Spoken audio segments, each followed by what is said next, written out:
السلام عليكم ورحمة الله وبركاته. الحمد لله رب العالمين والعاقبة للمتقين والصلاة والسلام على أشرف الأنبياء والمرسلين نبينا محمد وعلى آله وصحبه ومن تبعهم بإحسان إلى يوم الدين. أما بعد، قال الله تعالى: يا أيها الذين آمنوا إذا نودي للصلاة من يوم الجمعة فاسعوا إلى ذكر الله وذروا البيع ذلكم خير لكم إن كنتم تعلمون. وقال صلى الله عليه وسلم: من أفضل أيامكم يوم الجمعة. উপস্থিত বিভিন্ন ডিস্ট্রিক্ট থেকে আগত বাংলাদেশি প্রবাসী দিনী ভাইয়েরা, আজকে আল্লাহ রাব্বুল আলামিনের অশেষ ফজলে আমরা এখানে উপস্থিত হয়েছি আল্লাহ রাব্বুল আলামিনের পবিত্র দিন ইসলাম সম্পর্কে জানার জন্য। আজকে আমাদের বিষয়বস্তু হচ্ছে সলাতুল জুমআ। এই জুমার নামাজ সম্পর্কে এই সুন্দর পরিবেশে জুমার দিনে আপনাদের সামনে ইনশাআল্লাহ কোরআন ও হাদিসের আলোকে কিছু আলোচনা করব। ওমা তাওফিকি ইল্লা বিল্লাহ। প্রিয় ভাইরা, সলাতুল জুমআ, জুমার নামাজ, এটা এমন একটি নামাজ যে নামাজ আমরা প্রতিটি মুসলমানের উপর ফরজ, এমনকি ফরজে আইন যাকে বলা হয়েছে। একমাত্র যারা গোলাম বা কৃতদাস, মহিলা, ছোট বাচ্চা, অসুস্থ ব্যক্তি এবং মুসাফির, এরা ব্যতিরিক্ত অন্য প্রতিটি মুসলমানের উপর, প্রতিটি পুরুষের উপর এই জুমার নামাজ পড়া ফরজ। অতএব এই জুমার নামাজ এর অনেক ফজিলত রয়েছে, এর কিছু বৈশিষ্ট্য রয়েছে। এইগুলি নিয়ে ইনশাআল্লাহ আমরা সংক্ষিপ্তভাবে আলোচনা করব। তার আগে আমাদের জানার দরকার এই জুমার নামাজ কবে থেকে শুরু হয় এবং এই জুমার অর্থ কি। এই জুমা এই জন্য জুমা বলা হয় যে এই জুমার দিন অনেক মানুষ একত্রিত হয় আল্লাহর ইবাদতের জন্য, জিকির আজকারের জন্য, নামাজের জন্য। অতএব আরবি ভাষায় বহুবচন বলা হয় আল জামউ, জমা অর্থাৎ বহুবচন, আর এর থেকে নেওয়া হয়েছে জুমা, এই জন্য যে এখানে মানুষ একত্রিত হয়। এই জুমা রাসূলুল্লাহ সাল্লাল্লাহু আলাইহি ওয়াসাল্লাম সর্বপ্রথম কায়েম করেছেন মসজিদে কুবা এবং মসজিদে নববীর মাঝখানে একটি জায়গা আছে, যে জায়গা মসজিদ, এখন যে মসজিদের নাম মসজিদে জুমা বলা হয়। যখন রাসূলুল্লাহ সাল্লাল্লাহু আলাইহি ওয়াসাল্লাম হিজরত করে মদিনায় আসলেন, আসার পর প্রথমে তিনি মসজিদে কুবায় ওই জায়গায় কুবা নামক স্থানে অবস্থান করেন। তারপর যখন তিনি মদিনার দিকে রওনা দিলেন, তখন তিনি সেই মদিনা এবং কুবার মাঝখান মধ্যবর্তী স্থানে তিনি উপস্থিত যখন হলেন, সেই দিন ছিল জুমার দিন। সেই স্থানে তিনি সর্বপ্রথম এই জুমা কায়েম করেছেন। তবে এই জুমা ফরজ এর আগে হয়েছে, কিন্তু রাসূলুল্লাহ সাল্লাল্লাহু আলাইহি ওয়াসাল্লাম তিনি মক্কায় এই জুমা পড়েননি। হিজরতের পর এই জুমা তিনি পড়েছেন। তবে হিজরতের পূর্বে অন্য অন্য কিছু সাহাবী যারা হিজরতের পূর্বে রাসূল সাল্লাল্লাহু আলাইহি ওয়াসাল্লাম আসার পূর্বে, মদিনা আসার পূর্বে তারা মদিনায় এসেছিলেন, তারা কেউ কেউ এই জুমার নামাজ পড়েছেন। এটা বিভিন্ন রিওয়ায়াত থেকে পাওয়া যায়। অতএব এই জুমার নামাজ এটা ফরজ। আমরা যারা সুস্থ পুরুষ এবং মুকিম ব্যক্তি যারা আছি তাদেরকে এই জুমার নামাজ পড়তে হবে। এই জুমা এর কতগুলি বৈশিষ্ট্য রয়েছে, এই জুমার কিছু নিয়ম রয়েছে, সেগুলি আমাদেরকে পালন করতে হবে। এক নম্বর কথা যে এই জুমার দিন আমাদেরকে গোসল করে সুন্দর কাপড় পরে তারপর আতর লাগিয়ে সুগন্ধি লাগিয়ে আমাদেরকে এই মসজিদে আসতে হবে। কারণ রাসূলুল্লাহ সাল্লাল্লাহু আলাইহি ওয়াসাল্লাম তিনি বলেছেন, তোমরা যখন জুমার দিন আসবে তখন তোমরা গোসল করবে। এবং হাদিসের মধ্যে এসেছে রাসূলুল্লাহ সাল্লাল্লাহু আলাইহি ওয়াসাল্লাম ইরশাদ করেন, এই জুমার দিন গোসল করা প্রতিটি মুসলমান যারা জুমার দিন আসবে তাদের উপর এই জুমার দিন গোসল করা ওয়াজিব। এখানে এই ওয়াজিব থেকে কেউ কেউ অর্থ নিয়েছেন যে সুন্নতে মুআক্কাদা, জরুরি। কিন্তু কোনো ব্যক্তি যদি গোসল না করে এ গুনাহগার হবে না, কিন্তু উত্তম কি গোসল করা, এটা জরুরি। তদ্রূপভাবে এই জুমার দিন আমরা যখন মসজিদে আসব, মসজিদে এসে যতটুক পারি এই জুমার দিনে আমরা নামাজ শুরুর পূর্বে বা খুতবা শুরুর পূর্বে আমরা নামাজ পড়ব, যাকে আমরা সুন্নত বা নফল বলি, এটা আমরা পড়ব। এর কোনো নির্দিষ্ট রাকাত নেই, আপনি যতটুক পড়েন পড়তে পারেন, 2 রাকাত পড়েন, 4 রাকাত পড়েন, 6 রাকাত পড়তে পারেন। তবে যখন খুতবা শুরু হবে তখন আপনার আর পড়া যাবে না। তবে যে ব্যক্তি নতুনভাবে মসজিদে প্রবেশ করবে, যে ইমাম খুতবা দিচ্ছে তারপরেও সে ব্যক্তি কি করবে, 2 রাকাত পড়ে তারপর বসবে। খুতবা শুরু হওয়ার পূর্বে যে ব্যক্তি এই মসজিদে আসবে সে যতটুক পারে সে পড়বে, অথবা 2 রাকাত পরে সে কোরআন পড়বে, কোরআন তেলাওয়াত করবে এবং জিকির আজকার করবে। তদ্রূপভাবে এই জুমার দিন এটা এমন একটি দিন যে দিনে আমাদের কতগুলি বৈশিষ্ট্য আছে, আর সেটা হচ্ছে এই যে জুমার দিন আল্লাহ রাব্বুল আলামিন এই দিনে আদম আলাইহিস সালামকে সৃষ্টি করেছেন এবং এই দিনে আদম আলাইহিস সালামকে দুনিয়াতে প্রেরণ করেছেন এবং এই দিনে আদম আলাইহিস সালামের মৃত্যু হয়েছে। আর এই দিনে কিয়ামত সংঘটিত হবে। অতএব বন্ধুগণ, এই দিনের আমাদেরকে কতগুলি ইবাদত করতে হবে, যেগুলি সম্পর্কে হাদিসে এসেছে রাসূলুল্লাহ সাল্লাল্লাহু আলাইহি ওয়াসাল্লাম যেগুলি করেছেন। সেটা কি, মসজিদে তাড়াতাড়ি আসতে হবে। রাসূলুল্লাহ সাল্লাল্লাহু আলাইহি ওয়াসাল্লাম ইরশাদ করেছেন যে মানিক তাসা জুমআতি গুসল জানাবাতি সুম্মা রাহা ফাকান্নামা ক্বাররাবা বাদানান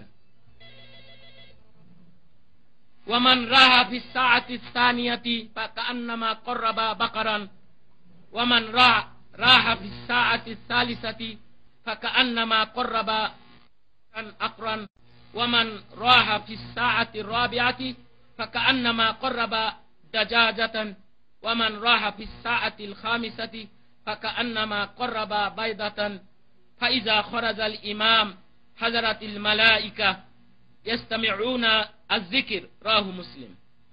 মুসলিম শরীফের হাদিস।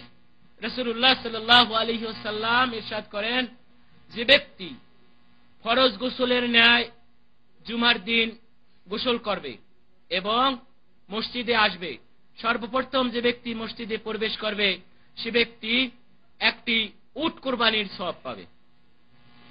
দ্বিতীয় ব্যক্তি যে ব্যক্তি প্রবেশ করবে সে ব্যক্তি একটি গরু কুরবানির সওয়াব পাবে।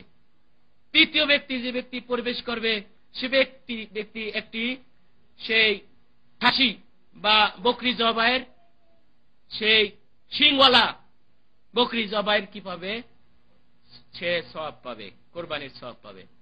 চতুর্থ ব্যক্তি মুরগি জবাই করা সওয়াব পাবে। পঞ্চম ব্যক্তি, সে ব্যক্তি ডিম আল্লাহর রাস্তে দান করার কি পাবে? সওয়াব পাবে।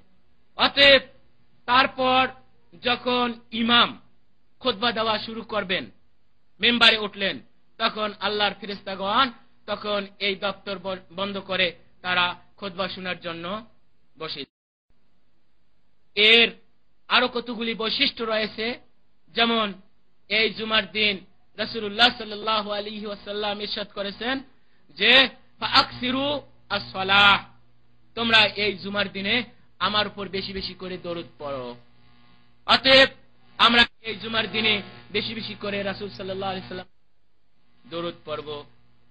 তারপর এর আরেকটি বৈশিষ্ট্য যে রাসূলুল্লাহ সাল্লাল্লাহু আলাইহি ওয়াসাল্লাম ইরশাদ করেছেন যে এই জুমার দিন এমন একটি সময় রয়েছে যে সময় আল্লাহর বান্দা কোন ব্যক্তি যদি দোয়া করে সঙ্গে সঙ্গে তার সেই দোয়া কবুল করা হয়। তাহলে আমরা এই জুমার দিন বেশি বেশি করে আমরা কি করব? দোয়া করব, প্রার্থনা করব আল্লাহর যাতে আমাদের এই দোয়া কি করা হয়? কবুল করা। তারপর এই জুমার দিনের বৈশিষ্ট্য কি? এই জুমার দিন যে খুতবা রয়েছে, এই খুতবা আমাদেরকে মনোযোগ দিয়ে শুনতে হবে, কারণ এই খুতবা এটা এমন একটি খুতবা যে খুতবা শোনার জন্য রাসূলুল্লাহ সাল্লাল্লাহু আলাইহি ওয়াসাল্লাম ইরশাদ করেছেন। রাসূল সাল্লাল্লাহু আলাইহি ওয়াসাল্লাম বলেছেন যে যদি খুতবা শুরু হয় এমত অবস্থায় কোন ব্যক্তি যদি কথা বলে তাহলে সে হচ্ছে গাধার মতো। অন্য হাদিসে রাসূল সাল্লাল্লাহু আলাইহি ওয়াসাল্লাম ইরশাদ করেছেন যে ব্যক্তি এই জুমার দিনে কথা বলবে, অন্য ব্যক্তি চুপ করো, ফালাইসা লাহুল জুমআহ, তার জুমাই হইল না এবং সে পাপ করলো। তাহলে এর থেকে বোঝা যায় যদি জুমার দিন কোন ব্যক্তি কথা বলে, খুতবা অবস্থায় কথা বলে, আপনি যে পাশে বসে আছেন সে ব্যক্তিও বলতে পারবেন না তুমি কথা বলো না, এটাও বলা যাবে না। তাহলে যদি আপনি তাকে নসিহত করতেছেন না করতেছেন কথা বলার জন্য, এটা একটা নসিহত, এটাও যদি বলা না যায় তাহলে কথা বলাটা কতটুকু অপরাধ, তাহলে আমরা এই হাদিস থেকে বুঝতে পারি। তদ্রূপ ভাবে এই জুমার দিনের বৈশিষ্ট্য রয়েছে, যে ফজিলত রয়েছে।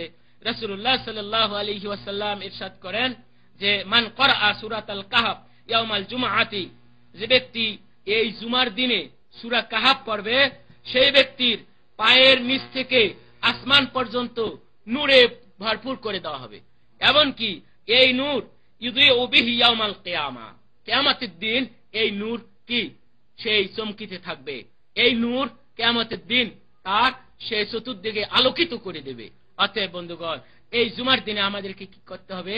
সূরা কাহফ পড়তে হবে, কোরআন পড়তে হবে, তিলাওয়াত করতে হবে এবং জুমার দিন আগে এসে আমাদেরকে বেশি বেশি করে আমাদেরকে নামাজ পড়তে হবে।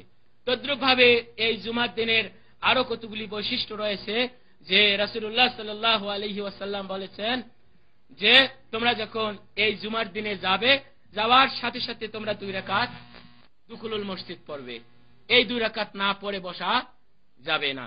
তদ্রূপ ভাবে এই জুমার দিনের আরো কতগুলি বৈশিষ্ট্য রয়েছে, যে এই জুমার দিনে আমাদেরকে কি করতে হবে? এই খুতবা, এমন খুতবা আমাদেরকে দিতে হবে যে খুতবা মানুষকে দিনের তালিম দেওয়া হয়, এই খুতবা শুনে যাতে মানুষ দিন সম্পর্কে সে শিক্ষা লাভ করতে পারে।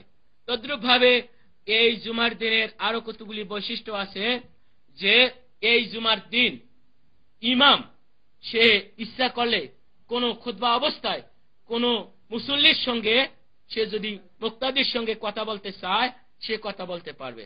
যেমন মনে করেন খতিব বা ইমাম খুতবা দিচ্ছে, সে যদি বলে তুমি এটা বুঝছো কিনা বা তোমার এটা কি জিজ্ঞাসা যদি করে সে করতে পারবে।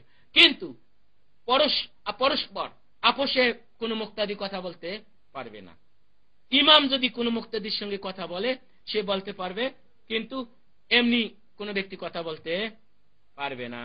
এই দিনে যে খুতবা হবে, এই খুতবা রাসূলুল্লাহ সাল্লাল্লাহু আলাইহি ওয়াসাল্লাম তিনি যখন এই খুতবা দিয়েছেন তখন তার আওয়াজ বলন্দ, মানে আওয়াজ উচ্চ হইতো, চোখ লাল হয়ে আসতো, মনে হচ্ছে যে তিনি কোন সৈনিক দলকে সেই যুদ্ধের জন্য ভয় দেখাচ্ছেন।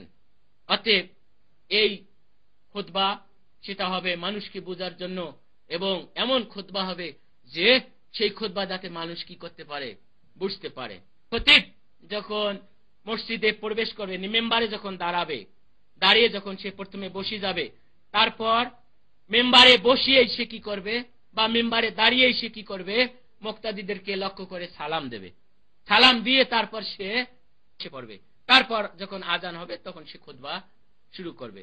অতএব বন্ধুগণ, আমাদেরকে এই সব বিষয় আমাদেরকে জানতে হবে এবং এর উপর আমল করতে হবে। তারপর আসতেছে যে এই জুমা কাদের উপর ফরজ না, কাদের উপর এই জুমা ফরজ না। রাসূলুল্লাহ সাল্লাল্লাহু আলাইহি ওয়াসাল্লাম ইরশাদ করেছেন যে আল জুমাতু হাক্কুন ওয়াজিবুন আলা কুল্লি মুসলিমিন ফি জামাআতিন ইল্লাল আরবাআ। রাসূলুল্লাহ সাল্লাল্লাহু আলাইহি সাল্লাম ইরশাদ করেন, এই জুমা হক, ওয়াজিব প্রত্যেকটি মুসলমানের উপর একমাত্র 4 শ্রেণী ছাড়া, যে আব্দুল মামলুক,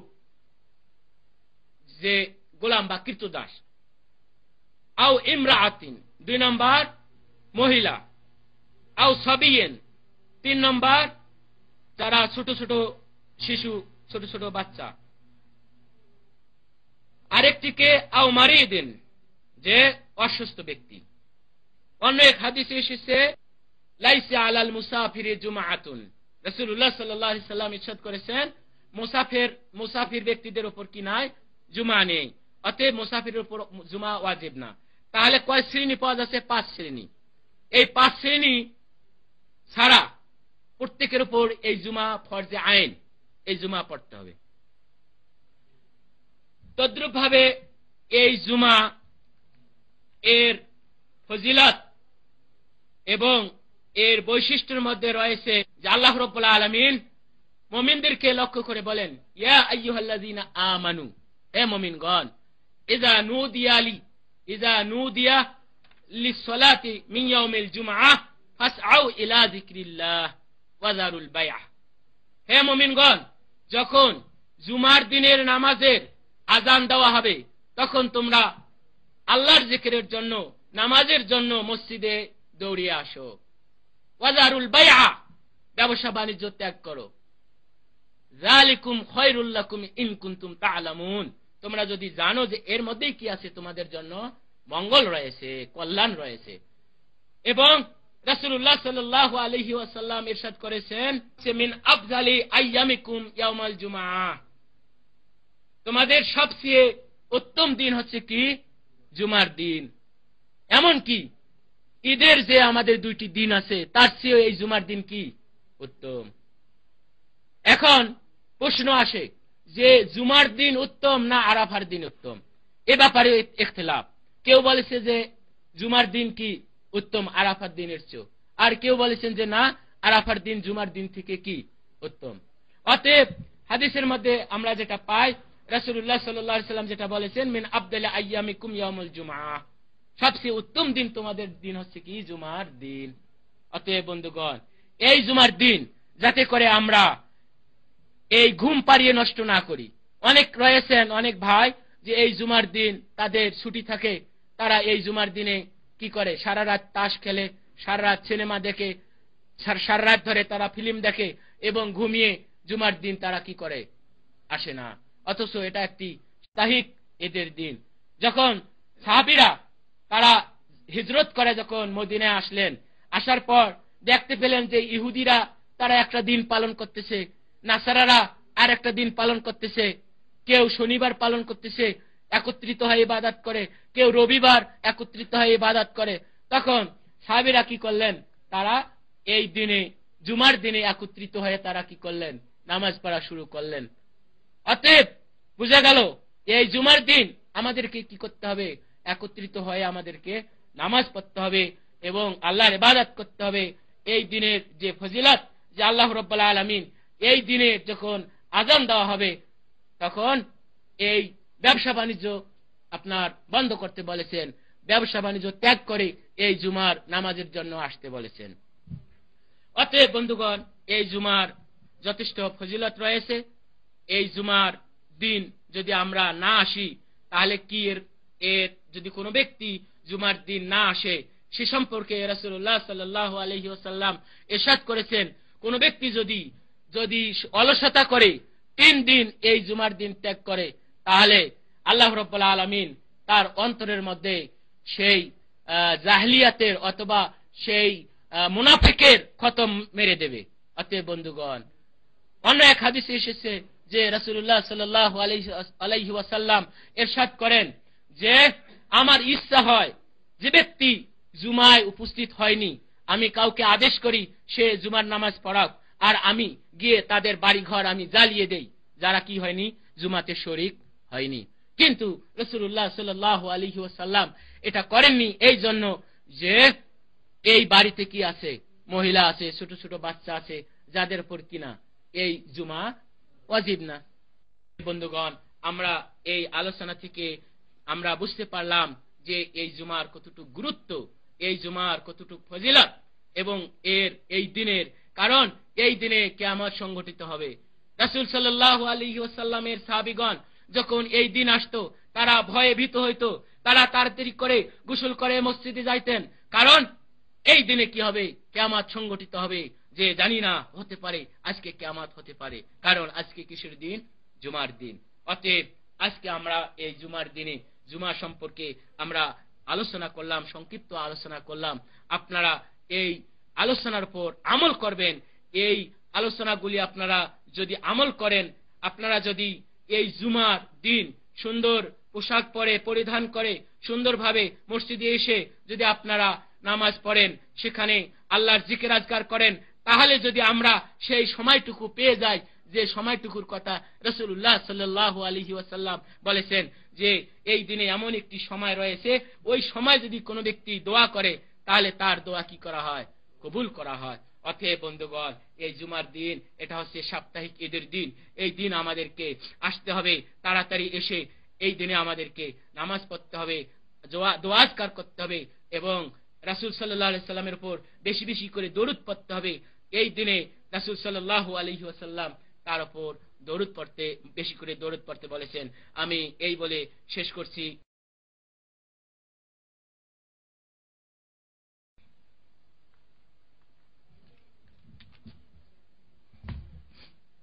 আমার এখানে বেশ কিছু প্রশ্ন এসেছে।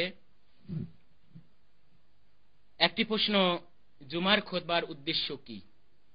একটি সুন্দর প্রশ্ন, যে এই জুমার দিন আমরা যে খুতবাটা শুনি বা জুমার দিন যে খুতবা দেওয়া হয়, এই দিনে কেন খুতবা দেওয়া হয়? জোহরের নামাজের আগে তো খুতবা দেওয়া হয় না, কিন্তু এই জুমার দিন কেন, এই জুমার দিন খুতবা, এর উদ্দেশ্য কি?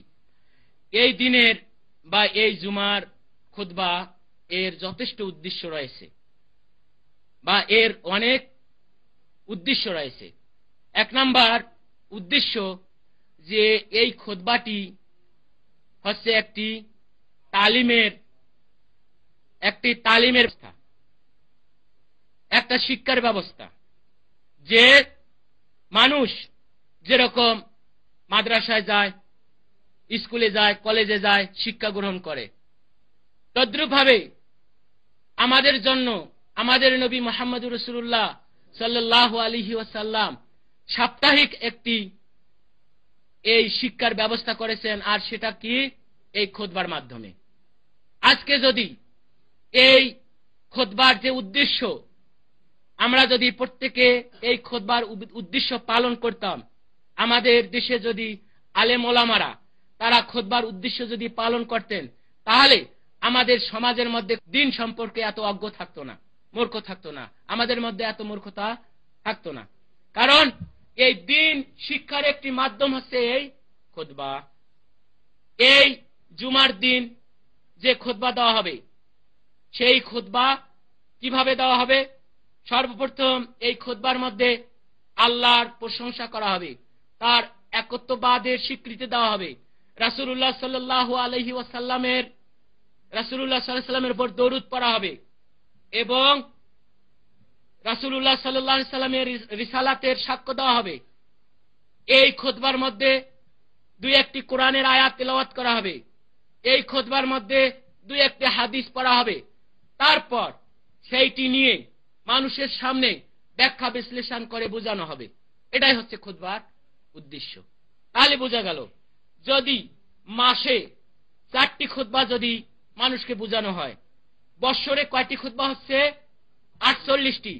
তাহলে একটি লোক তার জীবনে যতগুলি বৎসর পাইল, যতগুলি মাস পাইল, যতগুলি জুমা পাইল, এই জুমাগুলি যদি সে ভালোভাবে খুতবা শুনে এবং এর উপর আমল করে, তাহলে সে আপনার দিন সম্পর্কে সে মূর্খতা আর থাকবে না, দিন সম্পর্কে তার যথেষ্ট জ্ঞান এসে যাবে। অতএব বন্ধুগণ, এই খুতবা এটা একটি হচ্ছে কি শিক্ষাগার, এটা একটি পাঠশালার মতো, এটা একটি কলেজের মতো, এটা একটি ইউনিভার্সিটির মতো। অতএব আমাদেরকে এই খুতবা গুরুত্ব সহকারে শুনতে হবে এবং বুঝতে হবে, এরপর আমাদেরকে কি করতে হবে? আমল করতে হবে। এটাই হচ্ছে খুতবার উদ্দেশ্য। তারপর প্রশ্ন হচ্ছে যে, আরেক ভাই প্রশ্ন করেছেন যে খুতবা চলাকালীন কোনো নামাজ পড়া যাবে কিনা। আমি আগেও আলোচনার মধ্যে বলেছি যে খুতবা চলাকালীন বা যে ব্যক্তি মসজিদে প্রবেশ করবে, সে ব্যক্তি মসজিদে প্রবেশ করে কি করবে? 2 রাকাত নামাজ পড়বে। এখন কথা হচ্ছে যে যদি খুতবা শুরু হয়, প্রশ্ন হচ্ছে যদি খুতবা শুরু হয়, তাহলে এই খুতবা চলাকালীন নামাজ পড়া যাবে কি না। যেরকম আমাদের দেশে সেই বলা হয় যে খুতবা শুরু হলে খুতবাই শুনতে হবে এবং আর সুন্নত পড়া যাবে না। এ সম্পর্কে জাবের রাদিয়াল্লাহু আনহু হইতে হাদিস, তিনি বলেন যে ক্বালা রাসূলুল্লাহ সাল্লাল্লাহু আলাইহি ওয়াসাল্লাম ইযা দাখালা আহাদুকুমুল মসজিদ ফালইউসাল্লি রাকাতাইন। জাবের রাদিয়াল্লাহু আনহু বলেন যে যখন রাসূলুল্লাহ সাল্লাল্লাহু আলাইহি ওয়াসাল্লাম ইরশাদ করেছেন, যখন তোমাদের মধ্যে কোন ব্যক্তি মসজিদে প্রবেশ করবে সে যেন কি করে? 2 রাকাত নামাজ পড়ে। এটা হচ্ছে আম হাদিস, যে যে ব্যক্তি মসজিদে আসুক সে কি করবে? 2 রাকাত নামাজ পড়ে। এখন কথা হচ্ছে যে খুতবা শুরু হলে নামাজ পড়া যাবে কিনা, সে সম্পর্কের হাদিস কি? আন জাবির ইবনে আব্দুল্লাহ রাদিয়াল্লাহু আনহু قال جاء سليك الغطفاني يوم الجمعة ورسول الله صلى الله عليه وسلم يخطب فجلس فقال له يا سليك قم فاركع ركعتين وتزوج فيهما ثم قال إذا جاء أحدكم يوم الجمعة والإمام يخطب فليركع ركعتين وليزوج فيهما রাহ মুসলিম। মুসলিম শরীফের হাদিস, যে জাবের বিন আব্দুল্লাহ রাদিয়াল্লাহু আনহু এই হাদিস বর্ণনা করেন যে একদা রাসূলুল্লাহ সাল্লাল্লাহু আলাইহি ওয়াসাল্লাম খুতবা দিচ্ছেন, এমত অবস্থায় সালিক আল গাতফানি রাদিয়াল্লাহু আনহু, অর্থাৎ সালিক আল গাতফানি নামে এক সাহাবী, তিনি মসজিদে এসে এই 2 রাকাত নামাজ না পড়ে বসে গেলেন। রাসূলুল্লাহ সাল্লাল্লাহু আলাইহি ওয়াসাল্লাম সেটা লক্ষ্য করেছেন যে এই ব্যক্তি সে মসজিদে এসে সুন্নত না পড়ে সে কি করেছে? বসে গেছে। তখন রাসূল সাল্লাল্লাহু আলাইহি ওয়াসাল্লাম বলেন, কুম ইয়া সালিক, দাঁড়াও, ফারকা রাকাতাইনি, 2 রাকাত নামাজ পড়ো, হাল ইউজাউবিজু ফিহিমা, হালকা করে 2 রাকাত পড়ো। তারপর রাসূলুল্লাহ সাল্লাল্লাহু আলাইহি ওয়াসাল্লাম সকল মুক্তাদিদেরকে লক্ষ্য করে বললেন, ইজা জাআ আহাদুকুম ইয়াউমাল জুমআতি ওয়াল ইমামু ইয়াখতুবু ফালইউরকা রাকাতাইন। যে যখন আমভাবে এখন বলতেছেন সকলকে লক্ষ্য, আগের ঘটনা হলো কি সালিক রাদিয়াল্লাহু আনহু, যে তিনি 2 রাকাত নামাজ না পড়ে বসেছিলেন। তারপর এখন সকলকে লক্ষ্য করতেছেন যে যখন কোন ব্যক্তি মসজিদে প্রবেশ করবে এমত অবস্থায় যে ইমাম খুতবা দিতেছে, তারপরেও সে যেন 2 রাকাত সংক্ষিপ্ত ভাবে নামাজ পড়ে তারপর বসে, এর আগে যেন না বসে। তাহলে থেকে স্পষ্ট হয়ে গেল যে মসজিদ খুতবা চলাকালীন মসজিদে প্রবেশ করলে কি করতে হবে? 2 রাকাত নামাজ পড়ে তারপর বসতে হবে। এবং বিভিন্ন আলেম ওলামা বা যারা বলেন যে তারা হাদিস পেশ করেন যে ইজা সাউদাল খতিব মিম্বার আলা সালাতা ওয়ালা কালামা, যখন মেম্বার খতিব যখন মেম্বারে দাঁড়াবে তখন আর কোনো কথা এবং নামাজ নাই। এই হাদিস হচ্ছে মুহাদ্দিসগণ বলেছেন এই হাদিস কি মওযু, এবং দুর্বল। এই হাদিসের উপর আমল করা যাবে না। কারণ বুখারী এবং মুসলিম শরীফের হাদিস যে রাসূলুল্লাহ সাল্লাল্লাহু আলাইহি ওয়াসাল্লাম নিজেই এক সাহাবীকে দাঁড় করিয়ে তারপর কি করেছেন, নামাজ পড়িয়েছেন। অতএব এই জয়ীফ এবং মওযু হাদিস পেশ করে যারা ফতোয়া দিচ্ছে যে খুতবা শোনা হচ্ছে কি ওয়াজিব আর এটা হচ্ছে সুন্নত, অতএব খুতবা শুনতে হবে, এই সুন্নত, এটা পড়া যাবে না, তাদের এই মন্তব্য ভুল। কারণ রাসূলুল্লাহ সাল্লাল্লাহু আলাইহি ওয়াসাল্লাম তিনি খুতবা শুনতে বলেছেন আর তিনি এই নামাজ পড়তে বলেছেন। অতএব আমরা যারা খুতবা অবস্থায় মসজিদে প্রবেশ করব তারা যাতে 2 রাকাত পড়ে তারপর আমরা খুতবা শুনি, কথাবার্তা যেন না বলে চুপ করে খুতবা শুনি। এটাই হচ্ছে এই আমাদের করণীয়। তারপর প্রশ্ন আসছে যে আমাদের দেশে জুমার খুতবার সময় লাল বাতি জ্বালিয়ে দেয়, এটা কি এবং কেন? এটাই উদ্দেশ্য যে যারা এই লাল বাতি জ্বালিয়ে দেয় যে যাতে করে মানুষ মসজিদে যখন ঢুকবে দেখবে লাল বাতি জ্বলছে আর সুন্নত পড়া যাবে না।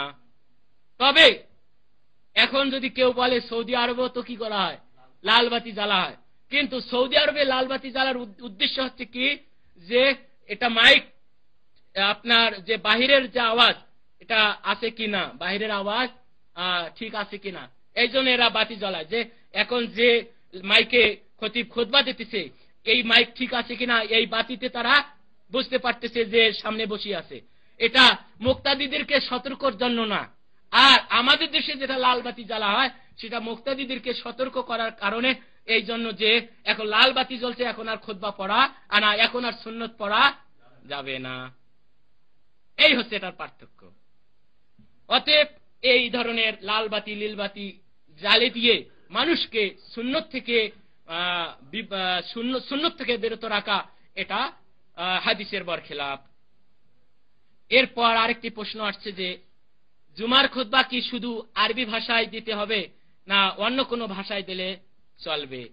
জুমার খুতবা আমি আগেও বলেছি যে জুমার খুতবার উদ্দেশ্য হচ্ছে কি মানুষকে তালিম দেওয়া, মানুষকে শিক্ষা দেওয়া, মানুষকে বুঝানো। এখন যদি এই জুমার খুতবা আরবিতে দেওয়া হয় আর মুসল্লিগণ থাকেন বাংলাদেশি বা মুসল্লিগণ থাকেন হিন্দি ভাষার বা মুসল্লিগণ থাকেন ইংলিশ বা ইংরেজ, তাহলে কি তারা এই আরবির ভাষার যে খুতবা কিছু বুঝবে না? বুঝবে না। অতএব এই খুতবার উদ্দেশ্য কি হবে না, পালন হবে না। অতএব আমাদেরকে এর জন্য কি করতে হবে, যে ভাষার লোক তাকে সেই ভাষায় খুতবা দিয়ে বুঝাইতে হবে। তবে খুতবার মধ্যে যে আল্লাহর প্রশংসা, রাসূলের উপর দরুদ, একটি আয়াত বা একটি হাদিস, এটা আরবিতে করতে হবে। আয়াত তো আপনি বাংলায় পড়তে পারবেন না, আয়াত তো আরবিতে অবতীর্ণ হয়েছে। হাদিস আপনি বাংলায় পড়বেন, তারপর আপনি এই আয়াত এই হাদিস নিয়ে এখন বিশ্লেষণ করে মানুষকে বুঝান। যে আজকে মনে করেন যদি দেখা যায় যে আমাদের সামনে রমজান, তাহলে আমাদেরকে এখন বুঝাইতে হবে রমজান মাসের এই ফজিলত, রমজানের রোজা ফরজ, রমজানের রোজা না থাকলে এই পাপ, ইত্যাদি ইত্যাদি। সামনে যদি দেখা যায় হজ, তাহলে হজ সম্পর্কে এখন মানুষকে বুঝান, হজের এই ফজিলত। সামনে যদি দেখেন যে মহরম আসছে, মহরমের 10 তারিখের কি ফজিলত, রোজা রাখার কি ফজিলত, ইত্যাদি ইত্যাদি নিয়ে আমাদেরকে কি করতে হবে, এই খুতবা আরবিতে বুঝাইতে হবে। আরেকটি কথা হচ্ছে যে আল্লাহ রাব্বুল আলামিন পবিত্র কোরআন মাজিদে বলেন ওয়ামা আরসালনা মির রাসূলিন ইল্লা বিলিসানি কওমিহি লিইউবাইয়িনা লাহুম আল আয়া। আল্লাহ রাব্বুল আলামিন বলেন যে আমি যে কোনো রাসূলকে প্রেরণ করেছি আমি তাকে তার কওমের মাতৃভাষার উপরেই আমি তাকে কি করেছি, প্রেরণ করেছি, যাতে কি করে লিইউবাইয়িনা লাহুম, সেই নবী যাতে তাদেরকে বুঝাইতে পারেন, তাদের কাছে এই দিন তাদের কাছে তুলিয়ে ধরেন, তাদের কাছে বর্ণনা করেন। তাহলে বোঝা যাচ্ছে যে এই দিন বর্ণনা করতে গেলে, বুঝাইতে হলে যে ভাষার লোক তাকে সেই ভাষায় এই দিন বুঝিয়ে কি করতে হবে, বুঝাইতে হবে। এই খুতবা এটা একটা হচ্ছে তালিম, এটা একটা শিক্ষাগা, এটা হচ্ছে একটি লেকচার বা এটা একটি বক্তব্য। এই বক্তব্য যে ভাষার লোক সেই ভাষায় দিয়ে মানুষকে কি করতে হবে, বুঝাইতে হবে। ইমাম শাফি রাহমাতুল্লাহ আলাইহি বলেছেন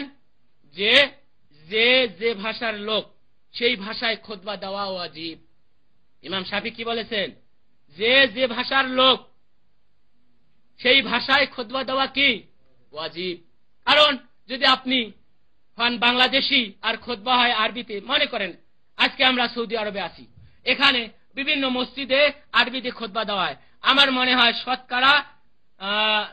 শতকরা 99 জন এই খুতবা পুরা বোঝে না। বুঝে না। কারণ এই দেশে কেন দেয়, যে এই দেশে তারা হচ্ছে ম্যাক্সিমাম লোক আরবি এবং এদের এইটাই ভাষা। তদ্রুপ ভাবে আমরা দেখতে পাই যে আমাদের বলদিয়া ক্যাম্পের যে মসজিদ আছে, সেই মসজিদে হিন্দিতে খুতবা দেওয়া হয়, উর্দুতে খুতবা দেওয়া হয়। কারণ কি, এই মসজিদে অধিক সংখ্যক লোক পাকিস্তানি এবং ইন্ডিয়ান আর বাংলাদেশি, আমরাও মাশাআল্লাহ উর্দু বুঝি, যার কারণে সেখানে কি দেওয়া হয়, উর্দুতে খুতবা দেওয়া হয় যাতে মানুষ বুঝতে পারে। তাহলে সৌদি আরবে পর্যন্ত উর্দুতে খুতবা দেওয়া হয়, যে মসজিদে বেশি সংখ্যক লোক কি উর্দু ভাষী। আজকে যদি এই উর্দুতে আরবি ছাড়া যদি অন্য কোনো ভাষায় খুতবা দেওয়া জায়েজ না হতো, তাহলে এই দেশে কি এই বলদিয়া মসজিদে উর্দুতে খুতবা দিতে দেওয়া হইতো না, দেওয়া হইতো না। অতএব বন্ধুগণ, তাহলে আমরা এখান থেকে বুঝতে পারি যে যে দেশের যে ভাষা, সেই ভাষায় মানুষকে খুতবা দিয়ে কি করতে হবে, বুঝাইতে হবে। তাহলে বোঝা গেল আমাদের দেশে যে সমস্ত আলেম ওলামা ফতোয়া দিচ্ছেন, বা আমাদের দেশে যে সব মসজিদে খুতবা দেওয়া আছে, এই খুতবার উদ্দেশ্য তারা পালন করছে না। আল্লাহ রাব্বুল আলামিন আমাদেরকে সঠিক দিন বুঝার তৌফিক দান করুন। এরপর আরেকটি প্রশ্ন, জুমার নামাজ এবং জোহরের নামাজের মধ্যে পার্থক্য কি, এবং কেউ যদি জুমার নামাজ না পড়ে তাহলে সে কিভাবে নামাজ পড়বে? সুন্দর প্রশ্ন, যে জুমা এবং জোহরের নামাজের মধ্যে পার্থক্য কি? জুমা এবং জোহরের মধ্যে যথেষ্ট পার্থক্য রয়েছে। 1 নম্বর পার্থক্য, যে জুমার নামাজ এটা সপ্তাহে একদিন ফরজ, আর জোহরের নামাজ প্রতিদিনই কি ফরজ। আরেকটি পার্থক্য, যে এই জুমার উপর আল্লাহ রাব্বুল আলামিন একটা আয়াতে কি করেছেন, অবতীর্ণ করেছেন, যে যখন জুমার নামাজের আজান দেওয়া হয় তখন তোমরা কি করো, এখন বেচাকিনে ত্যাগ করে মসজিদে চলে আসো। আরেকটি পার্থক্য, যে জুমার দিন খুতবা দেওয়া হয় কিন্তু জোহরের আগে কি নাই, খুতবা নাই। আরেকটি পার্থক্য এখানে, যে জুমার দিন এমন একটি সময় আছে যে সময় দোয়া করলে আল্লাহ রাব্বুল আলামিন এই দোয়া কবুল করেন, এবং এই জুমার দিন কি হবে, দুনিয়া ধ্বংস হয়ে যাবে, কিয়ামত সংগঠিত হবে। অতএব জুমা এবং এর মধ্যে কি আছে, যথেষ্ট জোহরের মধ্যে পার্থক্য আছে। এখন কথা হচ্ছে যে এই জুমার নামাজ এটা কি জোহরের পরিবর্তে, না এটা আলাদা একটি নামাজ? এই জুমার নামাজ এটা একটা আলাদা নামাজ, এটা জোহরের পরিবর্তে নয়, এটা আলাদা নামাজ।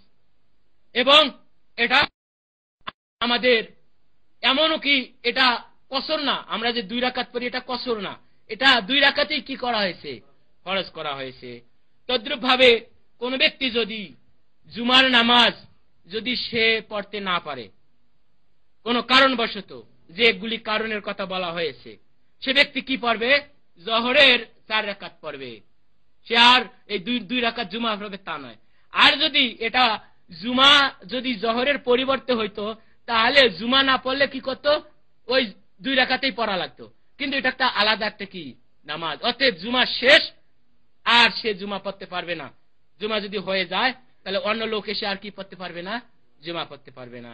ভাবে রাসূলুল্লাহ সাল্লাল্লাহু আলাইহি ওয়াসাল্লাম বলেছেন যে মান আদরাকা রাকাতাম মিনাল জুমা, যে ব্যক্তি জুমার দিনে 1 রাকাত পাইল, সে ব্যক্তি কি করবে, সে পরের রাকাত যেন পুরা করে নেয়। তার মানে সে 1 রাকাত পাইলে সে জুমা পাইল। কিন্তু কোন ব্যক্তি যদি 1 রাকাত না পায়, 2 রাকাতে হয়ে গেছে, সে ব্যক্তি আর জুমা বা 2 রাকাত পড়বে না, সে কি করবে, 4 রাকাত জোহরের নামাজ পড়বে। এটাই হচ্ছে কি এই জুমা এবং জোহরের মধ্যে পার্থক্য। আরেকটি প্রশ্ন আমাদের সামনে, যে আমাদের দেশে অনেক মসজিদে খুতবা শুরুর আগে বাংলায় খুতবা দেওয়া হয়, এটা কি ইসলাম সম্মত বা শরীয়ত সম্মত? না, এটা শরীয়ত সম্মত নয়। আর এই প্রশ্ন করেছেন শাহাজউদ্দিন, কুমিল্লা মুরাদনগর হইতে। ভাই, এটা শরীয়ত সম্মত নয়। কেন শরীয়ত সম্মত নয়? যে রাসূলুল্লাহ সাল্লাল্লাহু আলাইহি ওয়াসাল্লাম এই জুমার খুতবা কয়টি দিয়েছেন? 2টি দিয়েছেন। আন ইবনে উমার কানা নবী সাল্লাল্লাহু আলাইহি ওয়াসাল্লাম ইয়াখতুবু খুতবাতাইনি ওয়া হুয়া কায়িমুন ইয়াফসুলু বাইনাহুমা বিজুলুস, মুত্তাফাকুন আলাইহি। বুখারী এবং মুসলিম শরীফের হাদিস যে রাসূলুল্লাহ সাল্লাল্লাহু আলাইহি ওয়াসাল্লাম তিনি জুমার দিন দুইটি খুতবা দিয়েছেন, এবং এই দুইটি খুতবা দিয়েছেন দাঁড়িয়ে দিয়েছেন, আর এই দুইটি খুতবার মাঝখানে বসেছিলেন। তাহলে যারা এই জুমার দিনে জুমার খুতবার আগে আবার আরেকটি খুতবা দেয়, তারা কয়েকটি বেদাত তারা চালু করেছে। এক নাম্বার, যে রাসূলুল্লাহ সাল্লাল্লাহু আলাইহি ওয়াসাল্লাম দিয়েছেন কয়টি খুতবা? দুইটি, আর এরা দিচ্ছে কয়টি? তিনটি। রাসূল দিয়েছেন কয়টি? দুইটি, আর এরা দিলেন কয়টি? তিনটি। রাসূলুল্লাহ সাল্লাল্লাহু আলাইহি ওয়াসাল্লাম এই যে খুতবা দিয়েছেন, এই খুতবা দিয়েছেন দাঁড়িয়ে, আর এরা কি করে? বসিয়ে দেয়, মেম্বারের উপর বসিয়ে এই খুতবা দেয়। রাসূলুল্লাহ সাল্লাল্লাহু আলাইহি ওয়াসাল্লাম তিনি এই খুতবা দেওয়ার আগে আযান দিতে বলেছেন, আযান দিয়ে তারপরে কি করতে হবে? এই খুতবা শুরু হবে। কিন্তু এরা কি করতেছে? আযান দেওয়ার আগে এই খুতবা দিচ্ছে। অতএব কয়েকটা বেদাত তারা কি করেছে? একত্রিত করেছে এর মধ্যে। অতএব বন্ধুগণ, আমরা যদি রাসূল সাল্লাল্লাহু আলাইহি ওয়াসাল্লামের তরিকা অনুযায়ী চলি, তাহলে আমাদের দিন খুব সহজ। রাসূল সাল্লাল্লাহু আলাইহি ওয়াসাল্লাম তিনি বলেছেন, তোমরা খুতবা দিয়ে মানুষকে কি করতে হবে? বুঝাইতে হবে। এই খুতবা যে দেয়, উদ্দেশ্য কি? যে মানুষ যাতে কি করে? বুঝে। তাহলে আপনি যে জুমার খুতবা দুইটি দিলেন, এটা কি মানুষকে না বুঝার জন্য দিয়েছেন?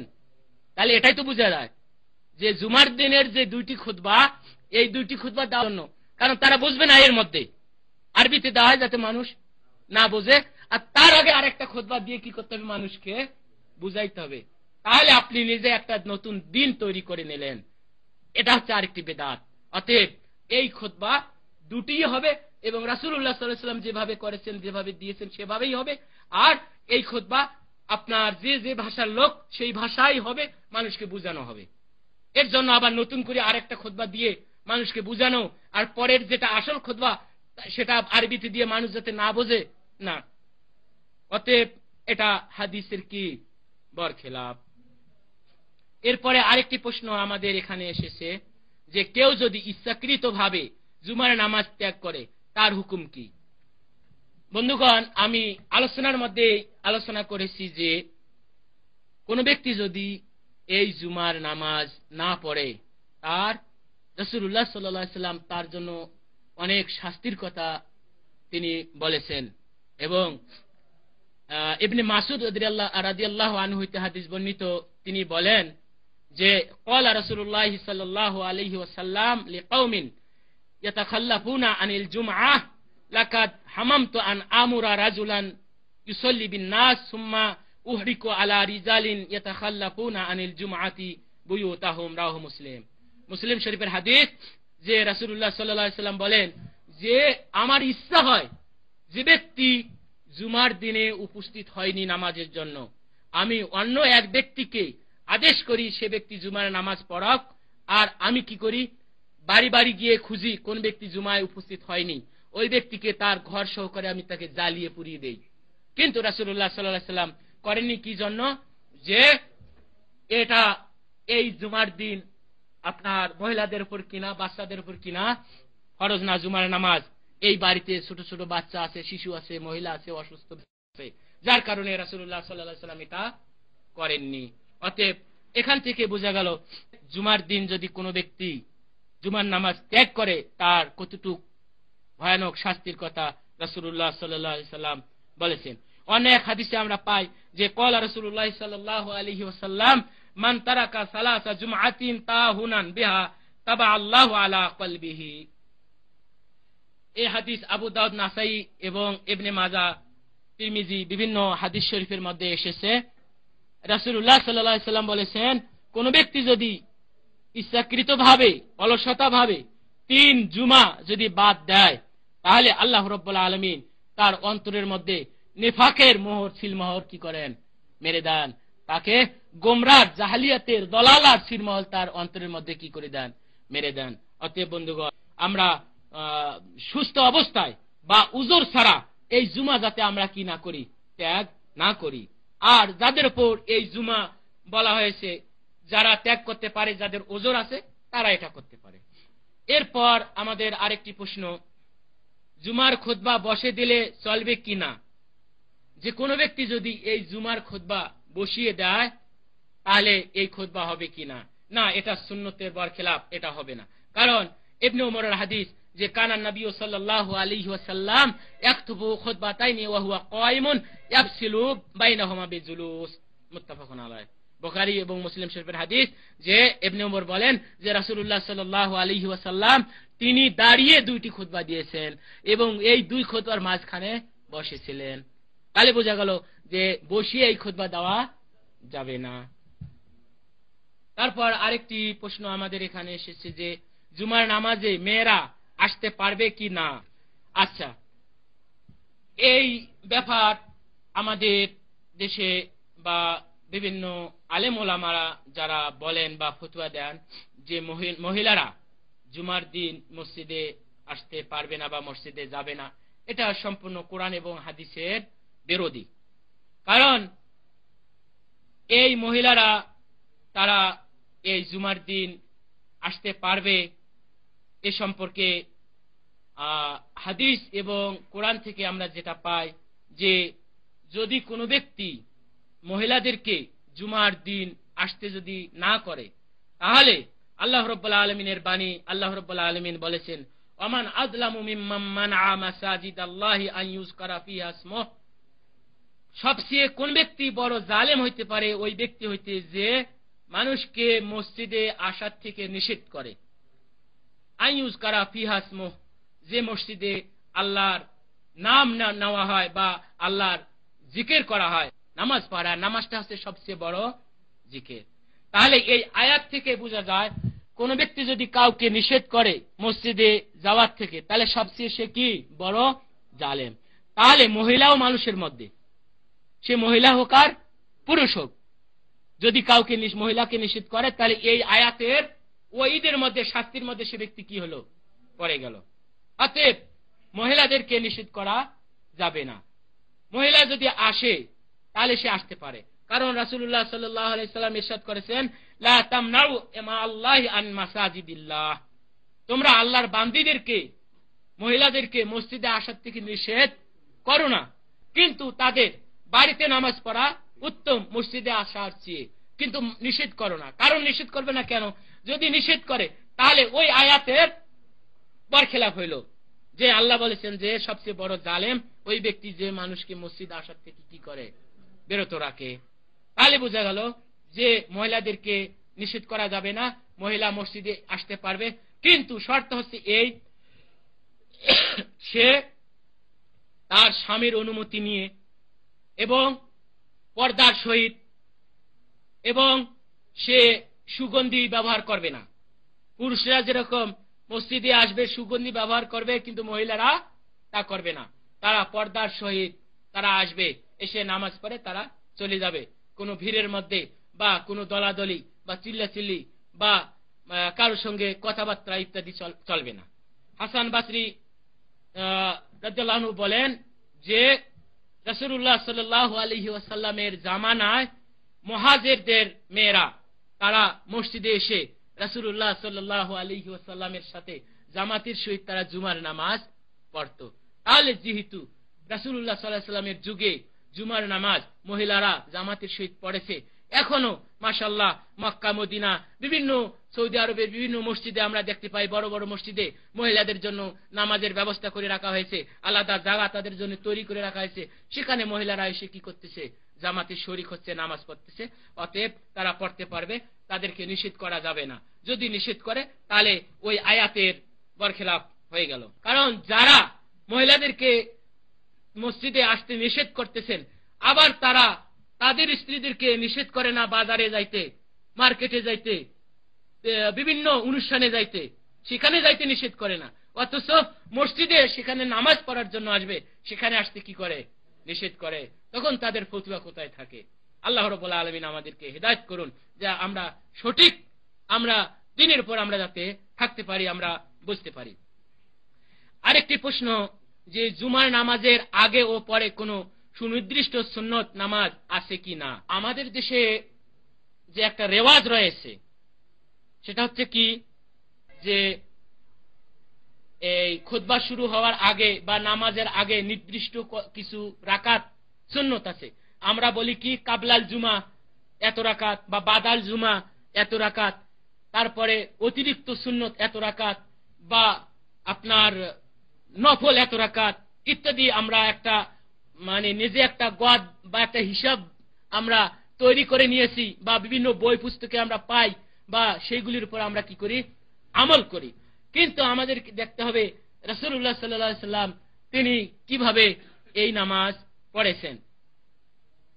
মূল কথা হচ্ছে যে কাবলাল জুমা, জুমার পূর্বে নির্দিষ্ট কোন সুন্নত নির্ধারিত নেই। আবু হুরায়রা রাদিয়াল্লাহু আনহু হতে বর্ণিত, তিনি বলেন আনি নবী সাল্লাল্লাহু আলাইহি ওয়াসাল্লাম قال মান ইকতাসালা সুম্মা আতাল জুমআতা ফাসাল্লা মা কুদ্দিরা লাহু সুমান সাতা হাত্তা ইয়াফরুগাল ইমাম মিন খুতবাতি সুম্মা ইউসাল্লি মাহু গুফিরা লাহু মা বাইনাহু ওয়া বাইনাল জুমআতি আল উখরা ওয়া ফাজলু সালাসাতি আইয়াম। রাহু মুসলিম। মুসলিম শরীফের হাদিস যে আবু হুরায়রা রাদিয়াল্লাহু আনহু বলেছেন যে রাসূলুল্লাহ সাল্লাল্লাহু আলাইহি সাল্লাম বলেছেন, যে ব্যক্তি জুমার দিন সুন্দর করে গোসল করে মসজিদে আসলো, আসার পর যতটুকু সম্ভব সে নামাজ পড়ল, তারপর সে চুপ থাকলো, খুতবা শুনলো, আর ইমামের সহিত সে 2 রাকাত নামাজ পড়ল, ওই ব্যক্তির জন্য এক জুমা হইতে আর এক জুমা পর্যন্ত তার সমস্ত গুনাহ মাফ, আরো তার স্বরূপ 3 দিন অতিরিক্ত তার কি মাফ।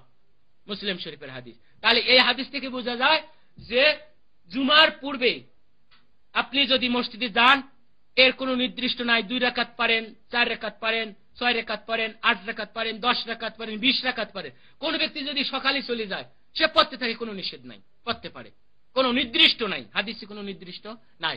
কিন্তু কম সে কম 2 রাকাত পড়তে হবে। আর এই 2 রাকাত যখন খুতবা শুরু হবে তখন এই 2 রাকাত পড়েই আপনাকে বসতে হবে, এর আগে বসা যাবে না। এখন কথা হচ্ছে যে বাদাল জুমা কোন নির্দিষ্ট নামাজ আছে কি না। জুমার পরে নির্দিষ্ট সুন্নত, যেটা 2টি হাদিস থেকে প্রমাণিত। এক হাদিসে আবু হুরায়রা রাদিয়াল্লাহু আনহু বলেন যে আন আবি হুরায়রা রাদিয়াল্লাহু আনহু আনি নবী সাল্লাল্লাহু আলাইহি ওয়াসাল্লাম ক্বালা সাল্লু বাদাল জুমাতি আরবাআন। রাসূলুল্লাহ সাল্লাল্লাহু আলাইহি ওয়াসাল্লাম বলেছেন যে তোমরা জুমার পরে 4 রাকাত সুন্নত পড়ো। তাহলে বোঝা গেল যদি কোনো ব্যক্তি জুমা পড়ে, জুমার পরে সে কয় রাকাত সুন্নত পড়বে? 4 রাকাত। আর এই 4 রাকাত কোথায় পড়তে হবে? জুমার মধ্যে। আর যদি সে জুমাতে এই সুন্নত না পড়ে, বাড়িতে আসে, তাহলে বাড়িতে এসে কয় রাকাত পড়বে? 2 রাকাত পড়বে। কারণ যে আরেকটি হাদিসে এসেছে আন্না নবী সাল্লাল্লাহু আলাইহি ওয়াসাল্লাম কানা ইউসাল্লি ইয়াউমাল জুমআতি রাকাতাইনি ফি বাইতিহি। রাহু মুসলিম। এটাও মুসলিম শরীফের হাদিস যে রাসূলুল্লাহ সাল্লাল্লাহু আলাইহি ওয়াসাল্লাম তিনি বাড়িতে জুমা পড়ার পর তিনি বাড়িতে গেছেন, বাড়িতে গিয়ে 2 রাকাত সুন্নত পড়েছেন, ওই মসজিদে আর পড়েন নাই। তাহলে এই 2 হাদিস থেকে বোঝা যাচ্ছে যে, একটা হাদিস থেকে বোঝা যায় কোন ব্যক্তি যদি জুমার নামাজ পড়ার পর জুমার মধ্যে যদি সে সুন্নত পড়ে, তাহলে কয় রাকাত পড়বে? 4 রাকাত পড়বে। এই 4 রাকাত কিভাবে পড়বে? 2 রাকাত পড়ে সালাম ফিরাবে, পড়ে আবার 2 রাকাত। আর যদি সে কি করে, এই জুমার নামাজ পড়ার পর জুমার মধ্যে সে যদি সুন্নত না পড়ে, বাড়িতে গিয়ে সে কি করবে? 2 রাকাত সুন্নত পড়বে। এই দুটাই কি হাদিস থেকে প্রমাণিত। এটাই হচ্ছে বাদাল জুমা, নির্দিষ্ট যেটা সুন্নতের সংখ্যা, যে জুমার মধ্যে পড়লে 2 রাকাত 4 রাকাত, আর বাড়িতে গিয়ে যদি পড়ে তাহলে কয় রাকাত? 2 রাকাত। এরপর আরেকটি আমাদের প্রশ্ন যে জুমাতুল বিদা কি, যাহা রমজান মাসে হয়ে থাকে। আমাদের দেশে বিশেষ করে আমরা দেখতে পাই যে রমজান মাস শেষ জুমাকে আমরা বলি জুমাতুল বিদা, মানে বিদায় জুমা। এই বিদায় জুমাকে লক্ষ্য করে আমাদের মধ্যে অনেক বেদাত আবার চালু হয়েছে। সেটা কিরকম? 1 নম্বর কথা যে রাসূল সাল্লাল্লাহু আলাইহি সাল্লামের যুগে এইরকম কোন বিদায় জুমা ছিল না। রাসূলের যুগে জুমার শুরুটাও যেরকম, ওই শেষটাও, ওই রমজানের প্রথম সপ্তাহের জুমাও যেরকম ফজিলত, রমজানের শেষ জুমারও সেরকম ফজিলত। কোন তারা পার্থক্য করেন না। কিন্তু আমরা এখন পার্থক্য করেছি, বলে এটা জুমাতুল বিদা, বিদায় জুমা। এই জুমাতুল বিদাকে লক্ষ্য করে আরো কতগুলি বেদাত, যে আমরা কি করি, বাড়ির পাশে আমার মসজিদ, এই মসজিদকে ছেড়ে আমি বাইতুল মুকাররম বা বড় মসজিদ যেখানে অনেক লোক হবে, লোকজন আসবে, সেখানে গিয়ে আমি কি করি? আমি নামাজ পড়ি, যে এখানে বেশি সওয়াব পাবো। তাহলে বোঝা গেল যে এখানে আরেকটি বিদআত, এখানে আমরা আরেকটা বিদআত আমাদের মধ্যে, সেটা কি? যে রাসূলুল্লাহ সাল্লাল্লাহু আলাইহি সাল্লাম বলেছেন, লা ইয়াশুদ্দুর রিহাল ইল্লা বিসালাসাতি আমাকিন, যে তিনটি জায়গা সারা সওয়াবের উদ্দেশ্যে যাওয়া যাবে না। আর একটা কি? মক্কা, একটি মদিনা, একটি বাইতুল মুকাদ্দাস। তাহলে এই তিন জায়গায় বেশি সওয়াবের উদ্দেশ্যে যাওয়া যাবে। এখন যদি আমি মনে করি যে আমার বাড়ির পাশে মসজিদ, আমার বাসা যাত্রাবাড়ি, যাত্রাবাড়ির মসজিদ বাইতুল মুকাররমের মসজিদে কি হবে? সওয়াব বেশি হবে, ওখানে জুমাতুল বিদা পড়ব। তাহলে কিন্তু এই হাদিসের বরখেলাফ হয়ে গেল। সওয়াবের উদ্দেশ্যে আমার অন্য কোথাও যাওয়া যাবে না, এটা বিদআত হয়ে গেল। অতএব এই জুমাতুল বিদা বলতে ইসলামে বা রাসূলের যুগে কোনো জুমা বিদায়ী জুমা ছিল না। এটা আরেকটি বিদআত আমাদের মধ্যে চালু হয়েছে। আল্লাহ রাব্বুল আলামিন যাতে আমাদেরকে এই বিদায় জুমা বা এই ধরনের বিদআত থেকে বাঁচার তৌফিক দান করেন। আমাদের প্রত্যেকেই জুমা জুমা, রমজান মাস শুরুটারও যেরকম ফজিলত, ওই শেষটারও সেই রকম ফজিলত। মাত্র যেটা হাদিসে আমরা পাই যে কদরের দিনগুলি, যেগুলি কদরের দিন, যেগুলিতে রাসূলুল্লাহ সাল্লাল্লাহু আলাইহি সাল্লাম বেশি বেশি করে কি করেছেন? ইবাদত বندگی করেছেন। যে শেষের 10 দিন, এর মধ্যে বেজোর দিনগুলি কি? কদরের দিন হওয়ার সম্ভাবনা আছে। এই দিনগুলিতে আমাদেরকে বেশি করে কি করতে হবে? ইবাদত করতে হবে। এটাই আমাদের করতে হবে। কিন্তু এছাড়া আপনার বিদায় জুমা বলতে শরীয়তে কোনো নাই, কিন্তু এটা আমাদের মধ্যে চালু হয়ে গেছে। আল্লাহ রাব্বুল আলামিন আমাদেরকে এই বিদআত থেকে বাঁচার তৌফিক দান করুন। আমাদের এটা শেষ প্রশ্ন, কতজন লোক হলে জুমার নামাজ পড়া যাবে? এটা একটি ইখতিলাফি মাসালা, এর মধ্যে অনেক মতনৈক্য। আপনার বুখারী শরীফের যে ব্যাখ্যা করেছেন ফতুল বারী ভাষ্যকার ইবনে হাজার আসকালানি রাহিমাহুল্লাহ, তিনি বলেছেন যে এই মাসআলায় 15টি মত রয়েছে। কেউ বলেছেন যে একজন হলেই চলবে, কেউ বলেছেন 2 জন, কেউ 3 জন, কেউ বলেছেন 12 জন, কেউ বলেছেন 15 জন, কেউ বলেছেন 40 জন, মানে বিভিন্ন মত এসেছে। কিন্তু হাদিস থেকে আমরা যেটা পাই যে এর কোনো নির্দিষ্ট কোনো নাই। এই বিভিন্ন যেগুলি হাদিস বর্ণনা করা হয়, 40-এর যে হাদিস, বিভিন্ন মুহাদ্দিসগণ বলেছেন এই হাদিস কি? এটা দুর্বল বা জয়ীফ। কারণ বিভিন্ন সময় দেখা গিয়েছে রাসূল সাল্লাল্লাহু আলাইহি সাল্লামের সাহাবীগণ 12 জনও কি করেছেন? জুমার নামাজ পড়েছেন, বা কোথাও 40 জন পড়েছেন। বিভিন্ন সময় বিভিন্ন আমরা রাসূল সাল্লাল্লাহু আলাইহি সাল্লামের সাহাবীদের মধ্যে আমরা পাই। যেমন মনে করেন আল আনসারী ক্বালা আউয়ালু মান কাদিমাল মাদিনা মিনাল মুহাজিরিনা মিসআব ইবনে উমাইর ওয়া হুয়া আউয়ালু মান জামাআ বিহা ইয়াউমাল জুমআহ ক্বাবলা আন ইয়াকদিমা নবী সাল্লাল্লাহু আলাইহি ওয়াসাল্লাম ওয়া হুম 12 রাজুলান।